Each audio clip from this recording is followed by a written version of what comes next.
Bonjour mes amis, hi guys. I wanted to talk to you about a couple of interesting watches in the $3,000 to $4,000 price point. And one of them is the Zenith El Primero Chronomaster. It's a chronometer spec version that I have here. I just got this really cool new strap from Strapholic here in Hong Kong with a blue red stitching and orange little retainer here. Very nicely multifaceted polished buckle. Full calendar. You have the El Primero 36,000 beats per hour, so high beat movement in it. And the other watch I want to show you is also a chronograph, also a column wheel, but very different, based on the Valjoux 7750 modified by Omega to become the caliber 3330. It is the Omega Speedmaster Racing here on a matching rubber strap, still in excellent condition. Interesting to talk about these because I've considered selling both to move towards more expensive watches, and I do have much more expensive watches in my collection, but I just can't I just can't get to selling them. They're just too cool, and I think this one would be great to give to one of my kids, especially my son who loves running and sports, so he will enjoy this chronograph. And we're going to go about all the features. Both watches have tons of great features, which even when you pay 10 times more, you're not going to get in high horology. I know you like to know updates about Hong Kong situation, and for the first time, someone there speaking up against this, how I call it. Now the organization Save Our Children took the whole front page of the Standard today to advertise Stop Black Terror. The reason why Save Our Children is getting involved is because students as young as 12-year-old are being recruited, and apparently one has been found with a bomb, a makeshift little bomb. It seems completely crazy to think that a young student, one day would go to university, the next day would go and smash windows and machines in the MTR, on and on and on and on. I mean, okay, one time out of anger, frustration, I can understand, but on and on and on, disrupting the whole city and costing millions and millions to corporations. I'm all for the protest, but again, when you were hoping that the protest would bring down property prices in town, the CEO of Hong Kong managed to come up with a new plan, probably penned by the billionaires, tycoons of Hong Kong, the property billionaires, through which now you can leverage yourself even more to be able to afford your first home. So instead of trying to bring the prices down first, no, now you can just put in 10% of the amount of the extremely expensive home you want to buy for yourself, and put the 90% on a loan, basically getting in debt for the rest of your life for most people here, just to have a tiny, inadequate for a family home. This is and now obviously property prices have rebounded again, so we're going to get to new highs. So the billionaires are laughing again. They're going to get, I think the estimate is 3 more billions out of this.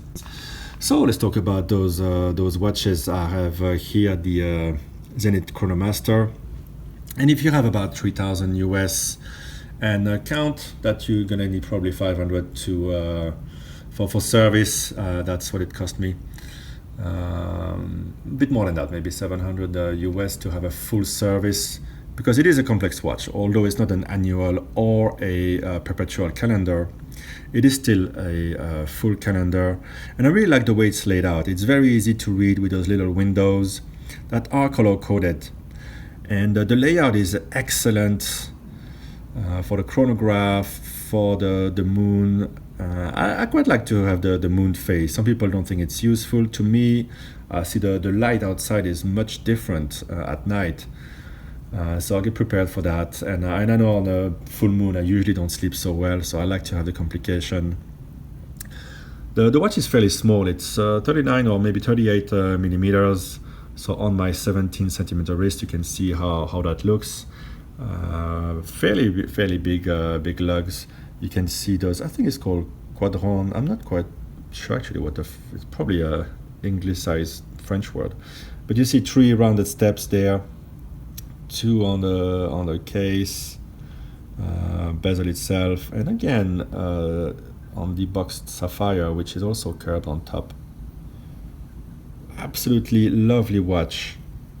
And let me just take it off the wrist for a second to show you a beautiful strap from Strapaholic here in Hong Kong that I got. I have no affiliation with them. I just want to tell you, I wanted something really good quality, not the cheap, nasty, made in China stuff.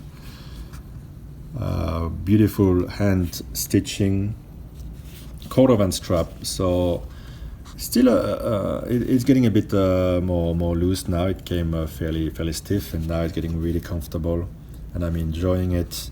Very comfortable on the side. Perfect size for me. You can see here the whole movement. There's 2 versions of this watch. Be careful. One is a chronometer spec. The other one is not. And this one after service is running within chronometer specs, a bit too fast to my liking, but it's okay. And let me show you the lateral clutch in action. So it's a great watch when you want to step up your game, but without spending too much. You can see here. Stop it. And the resetting hammer. You can see there you go. Minimal finishing, obviously when you get into high horology, Patek Vacheron, everything is going to be finished to the highest degree. Here it's a bit more utilitarian, but what a pleasure to have that, when you're getting a bit more into the hobby. Absolutely beautiful watch, and it was made at the time when Zenith was producing the El Primero to put in the Daytona for Rolex. Rolex would modify it and detune it to run at 4 Hz instead of the 36,000 beats per hour. I can show you how smooth that looks when it's running. So you're not gonna get that kind of high beat even if you pay thousands more. And here, you don't have the annual calendar or perpetual, but you just need to change it 5 times a year. Is it that much to ask just to turn the date? Yeah, you will know that the first position here is the winding position. Solid, more than 50 hours of power reserve on this watch, by the way.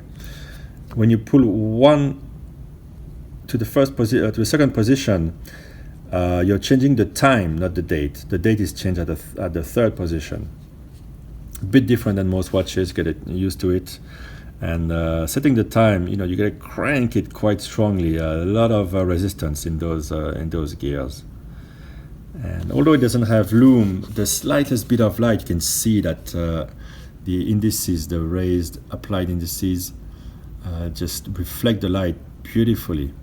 A lot of great contrast, and it was on the Bordeaux type of strap, and I've put it on this black one, shiny, just to make the dial pop. Really enjoying this watch, and there's no point selling it unless even if I made tons of money and could afford the Patek equivalent, the 5270, I still think that this is a real pleasure. Now the other watch that I can't really convince myself to sell, I sort of put it on sale, but what's the point? I paid $2,400 US, and I can still sell it for that without box and papers. It's so easy to adjust with this clever system that folds inwards very cleanly with a beautiful beautiful folding clasp. The case back is also well done. Obviously this is Omega, it's more machined, but still you get the beautiful classic Omega case. If the Speedmaster Moonwatch is too big for you at 42 millimeters, this one is only 40. A bit more like a Daytona. It's going to be thicker, but once on the wrist, the underside sort of digs into the wrist and vanishes, so it won't look too big. And I really like this sort of UFO style bezel, and the insert itself is really cool. I enjoy it. So here you have a column wheel chronograph, 52 hours of power reserve, possibly 56, coaxial escapement, silicone hairspring for anti-magnetic properties. You have a beautiful lume at night, similar to the Moonwatch. It's gonna glow sort of a bluish color. You have the running seconds at 4 Hertz here against the 3 Hertz of the Moonwatch, if I'm not mistaken. You have a date, which on this caliber you have to change through the pusher on the side. So the position here, it's not a screwed down crown, but yet you have 100 meters of water resistance. So you can wind the watch, which is automatic, unidirectional, so you have the big wobble. It's something you have with the Valjoux 7750 base calibers. Actually, I think it's the 7753 with the date at this position. Might be wrong there. And at the first position, you can change the time. So what you get is really a lot, and those really cool flashes of colors. It's really the original idea of the Speedmaster as a racing timer device rather than a moon-going instrument. What else do you get with this watch? I think I've mentioned pretty much everything, and it's a chronometer spec as well. So all those things you don't get on the Moonwatch, but obviously the Moonwatch is more of the icon and sort of feels more luxurious. This one is more of a fun watch for the weekend, and this strap is very comfortable. I mean, I've had the watch for 2 years and it looks still brand new. I often wear it on the weekend. It's just a fun watch and very solid feeling on this rubber strap. Everybody always says get the bracelet, but the bracelet stays scratched. The rubber strap, when it's this quality, you just have no problem with it, and it just makes the dial pop, while this watch on the bracelet looks bigger, and it's going to be heavier, probably less comfortable. So I don't really subscribe to the idea that you should get the bracelet and then buy the strap, because this strap is going to cost quite a bit. Just buy what you like, and if you get a good price, then go for it. These, even brand new on the grey market, so Joma shop type of places, you can get them at probably 35% off the sticker price, and they're still on sale at Omega. It's not a discontinued model.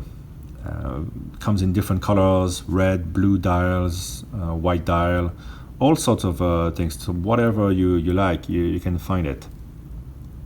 To me, this Panda dial, well, it was a great chance to get a Panda at an affordable price from a good brand. I didn't mention you also have AR coating, and really from some angles like this one, it looks like there's no crystal at all.